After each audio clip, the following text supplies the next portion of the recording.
What's up, everybody? Welcome to Podcast Now. I'm Alex, and in this video, I want to talk about Xbox yet again. This morning just hasn't gone away. I still am thinking about it. I think Twitter is very much thinking about it, the internet. And I saw a short little clip actually on Twitter from Mr. Matty Plays, a guy that I genuinely really love. I really respect and kind of look up to on the YouTube space. I saw him just kind of going off on Xbox, and I thought, you know what? I have some things to say about Xbox and really the gaming industry at large. Now, in that clip, he had talked about Halo with 343 and then them just kind of being able to get away with it, and then you move over to what people are kind of unearthing. And I forgot about this when I talked about Tango Gameworks this morning. I forgot about a lot of statements that was said, not just about them, but also Hi-Fi Rush itself, right? Like, you could argue, okay, well, did this thing go well? It's seen by everything you've ever seen, whether it's Phil Spencer, anybody that talked about that studio. It was either talking about investing in them to continue that growth. It was about the ability to allow these studios to do what they want. People are pulling up that. I don't know if that's actually like 1 year to the day, which actually would be wild if that was true. But there was a quote, I believe, from Phil Spencer a year ago that talked about the ability for these studios to just kind of do what they want. Like, if you want to do Sea of Thieves, you do Sea of Thieves. If you want to do Hi-Fi Rush, instead of Evil Within 3, and Evil Within 3, not that even like that's the biggest franchise on planet Earth, but it is the natural and obvious next thing you would imagine they would do, and they do Hi-Fi Rush. And that quote is roughly a year old, and then you turn around and you shut these people down. So what I have a feeling, and this is kind of like a ripple effect, right? I really think today is a day that doesn't really leave the industry for a while. And you could say, well, Alex, what makes it so special? Like, you're just picking on Xbox, or are you just picking on Xbox? No, this is something that I think this was almost the last straw for a lot of people. You're seeing a lot of people almost with the sentiment of like giving up today. You're even seeing heads of other Arcane teams, right?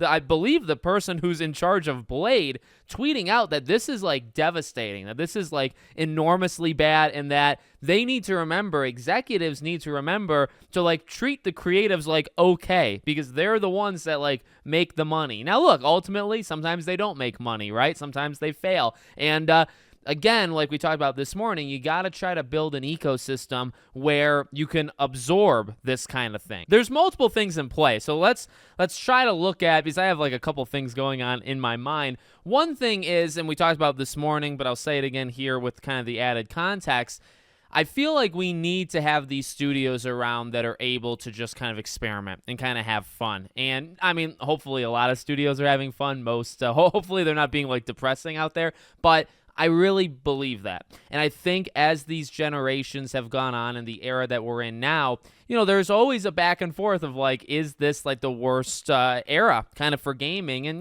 people go back and forth, and it's sometimes like a hot topic or like a taboo thing where like you're not really allowed to talk about it one way or the other.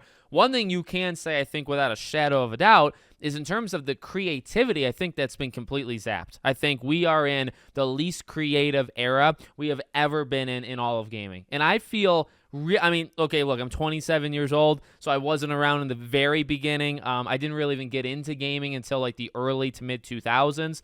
So take it with a grain of salt, I suppose. But for as long as I've been following the industry, and you know me from the retrospective stuff, I mean, I'm buying games that are pretty old and trying to experience as much of gaming as possible. I believe that. I believe we're in the worst era when it comes to creativity. And it's not because, I personally don't believe, it's because of talent. I think there's plenty of talent, and I think you can see that kind of all over the place, even with like indie titles. There is still some really cool stuff. Even in the AAA space, there can be kind of hidden gems. Hi-Fi Rush. I go to Plague Tale. I think Plague Tale, Innocence, and Requiem are some of the better AAA, even though maybe they're not really AAA, but it's a big game, and they did it well.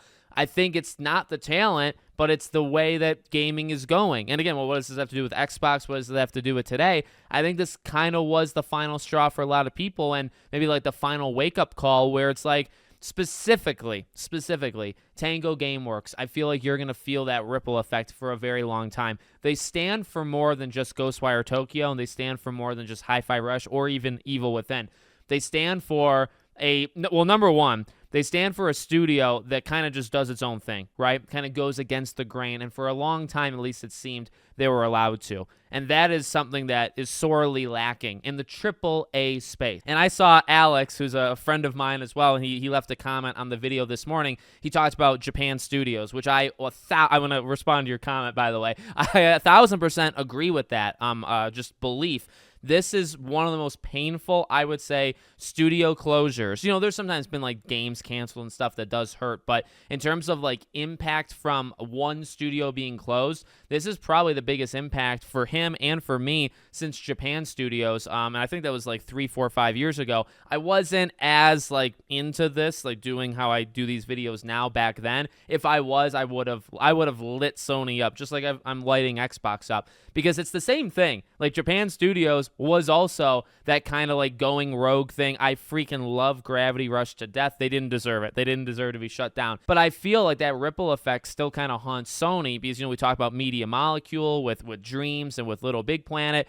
They're really one of the last ones that are allowed to, and maybe they're not even allowed, but they kind of can get away with doing different kinds of stuff in the AAA space. It used to be maybe a couple of them, and you used to be able to get some pretty wild and some pretty creative games out there. Now you don't. And, you go to Xbox, and really Tango Gameworks is, I would say, the biggest one in their ecosystem. So that's the first thing, just kind of the ability to, do what you want to do. And that's upsetting, because you have like the eye test where like you can see that they're doing it, and then you also have the behind the scenes / in public test, which is them coming out, Xbox, Phil Spencer, whoever, and just outright saying, yeah, we're going to invest. You can do whatever you want. Like, it's all cool. In fact, we want more of that stuff. People are also bringing up, and I think very rightfully so, what happened to Xbox wanting to get the Japan ecosystem? Like, they want to, grow the ecosystem there. They're out there looking for developers. The people, and I mean, there is, I would say, an okay amount of evidence. Like, well, at the very least, Square Enix might be dropping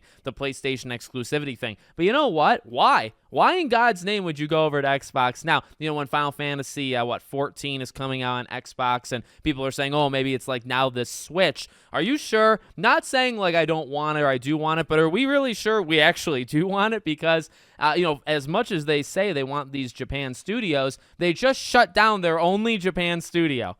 And that's something that's actually outrageous. I didn't think about that this morning at all, but that is something we've heard quite often about that kind of ecosystem, trying to expand basically beyond the West. And it's like, so your brilliant idea, you want a Japanese ecosystem, so your first move, or your first major move, is to shut down the only team that you have that's in Japan. That's your like 4D chess move. So yeah, I mean, I can't help but think, like, what in God's name are they doing? And that really brings us to either part 2 or part 3. I've kind of lost track at this point, like I always do. Like Maddie mentioned in his video, and I'll mention here, it's not just Halo, so I'll try to, like, make it a little bit bigger than Halo, but you do see these kind of biases, is that a word? You do see this stuff kind of commonly. And a point of his, Twitter video that I would also echo is, we are seeing time and time again, studios pay the price for executives making, bad choices. And it's that, plus I would argue you're sometimes having studios get away with bad things and other studios take the hit instead, right? So you can look to something like, 343, as people are bringing up. I don't want 343 to shut down. I have found like things I like in their Halo games. I've even said, like, with Halo Infinite, to call it a success would definitely be a stretch, but I like several elements of the story. I actually, and I've always said, like, Halo 4's story, I actually really, really like the relationship between Cortana and Chief. I know not everybody feels that way. A lot of people think he talked too much. 5, obviously, 5 is definitely my least favorite of probably all of the Halo games, and then Infinite definitely has its problems, but again, this is not like a super anti, like, please, for love of God, shut down 343. No. But the idea is they are allowed to seemingly fail. They're allowed to not, produce. They have Halo. They have Halo, which is like unbelievable, how much power that is. And they haven't really, at the very, like, the least you can say about it is that they really haven't maximized it. Can you say that without being too controversial, right? 343 has the most powerful Xbox property on planet Earth in Halo, And at the very least, they haven't really done much to succeed with it. At the very worst, you could say maybe they've harmed it or, things like that. We don't need to get too far into it. But the general idea is, why do some studios are allowed to do that while other studios, like the ones that they wanted to invest in, why are they shut down? You can go to Sony with, Bungie is brought up classically as an example, right? Honestly, Sony is even doing kind of different stuff where they bring up, hey, games are costing too much. Hey, Spider-Man cannot cost $300 million anymore. You need to stop, because although it might make $400, $500, $600 million, it costs $300 million to make. If this thing cost $150 to make and it also made $600, we would make a lot more money from it. So there are some things, going on in Sony in that department as well. But, you have actually a pretty okay comparable of Bungie. You buy Bungie. Is Bungie really doing all that well for you? No. And yet it seems like other studio, London, which they just shut down, right? It seems like you're kind of taking it out almost on other teams. And why? Well, actually, Xbox said it today, and we've heard it before all the time. It's to reinvest. It's to rescope. It's to focus in on the big IPs. It's to maybe even make a couple new IPs, but it's to try to trim the fat and get back to like what we are really good at. But the issue is, as Maddie pointed out and as I would point out, and we've talked about this for like WB before, right? This needs to stop. Like, eventually this needs to stop. And that's another thing that I think people have really started talking about today, and maybe that's reached like its boiling point. We have been in this era for the last couple years. Maybe Embracer Group is the greatest example of this. There are a couple people that make horrible decisions and thousands pay the price. Now, this kind of happens, and not to get too political with you, but this does happen kind of all the time, right? Like, the higher-ups make bad moves, and then the lower downs, I guess, suffer. Like, that happens in kind of a lot of industries. Obviously, like, gaming is more entertainment. It's got eyes on it from social media, and, it's the biggest or maybe second biggest in terms of, revenue. So it's a little bit different, I guess, when it happens, or, again, it gets more eyes on it. It needs to stop. And, I've talked about it probably the most with any studio or any company, probably WB, right? Like, we don't really know where the line is drawn from where executives are making these decisions and then the studio does it and then they fail or they succeed and the company takes all the credit, or the company then turns around and throws them under the bus. It happens too much. I want to say this is it. I want to say this is where people have really woken up to it. But, as was pointed out earlier even in this video, like the Japan studio thing from Sony, like that is a pretty okay comparable to this situation where probably isn't making too much money. It's more about like a creative bastion than it is a huge money maker, and it's just this extinction of creativity that Sony decided back then and Xbox decided today that they would prefer less creativity and innovation and more just by the book stuff that like produces them a ton of money. Again, I understand like you need that stuff, but I almost feel like because you're in the gaming industry that is supposed to be driven by passion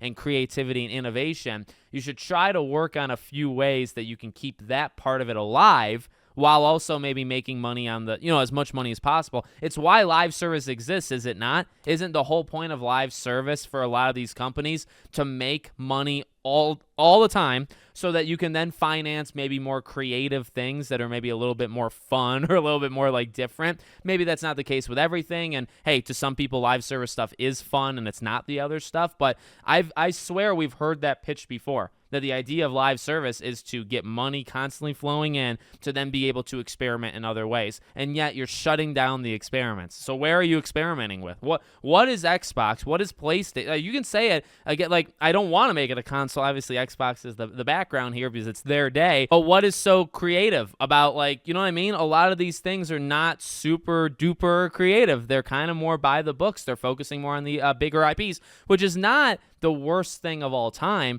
But as I've always, like, I want to blend. I like big AAA games. I've supported a ton of big AAA games, but I prefer, innovation and creativity and different kinds of games. There's reasons why games like Plague Tale, Alan Wake, Hi-Fi Rush, there's reasons why those games stand out to me. Maybe Kena Bridge of Spirits for a PlayStation example. They stand out to me because they are, to an extent, they are kind of big, but they're also very different. Like, that's the thing that speaks to me, and it doesn't speak to every gamer.